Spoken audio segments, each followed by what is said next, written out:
खोपोली शहरातील भटक्या कुत्र्यांची वाढती संख्या आणि सामान्य नागरिकांना कुत्रे चावण्याच्या घटनांमध्ये वाढ होत आहे।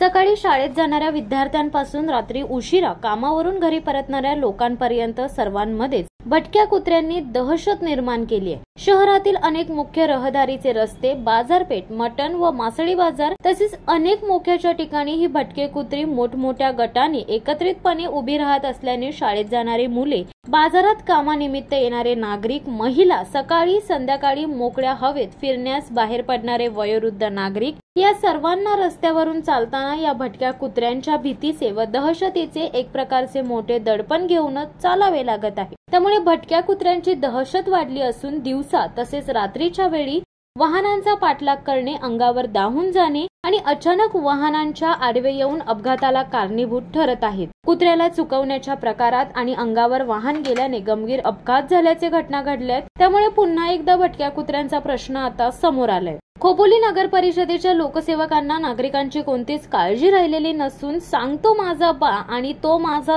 तो अशा भूमिकेत असल्याचे नागरिकांमधून बोलले जात आहे। यांना फक्त मोठे पगार, दुपारी घरी जाऊन आरामाचे जेवण, कार्यालयात थंडगार एसी मध्ये चहा कॉफीचा आनंद, भरभरून सुट्ट्या आणि सही करण्याचे काम, नागरिकांच्या समस्या नको। शहरात अनेकदा कुत्र्यांनी लहान मुलांसह मोठ्यांवर हल्ला करून चावा घेतल्याच्या घटना घडल्यात, पण त्यावर या गांभीर्याने लक्ष देऊन कुत्र्यांचा बंदोबस्त करण्यात खोपोली नगर परिषद असफल राहिली आहे। खोपोली नगर परिषदेला जाग येणार तरी कधी? हे बेपर्वा अधिकारी शहराची समस्या मार्गी लावणार तरी कधी? नगर परिषदेने भटक्या कुत्र्यांकडे लक्ष देऊन लवकरात लवकर कुत्र्यांचा बंदोबस्त करावा अशी मागणी आता नागरिक करत आहेत।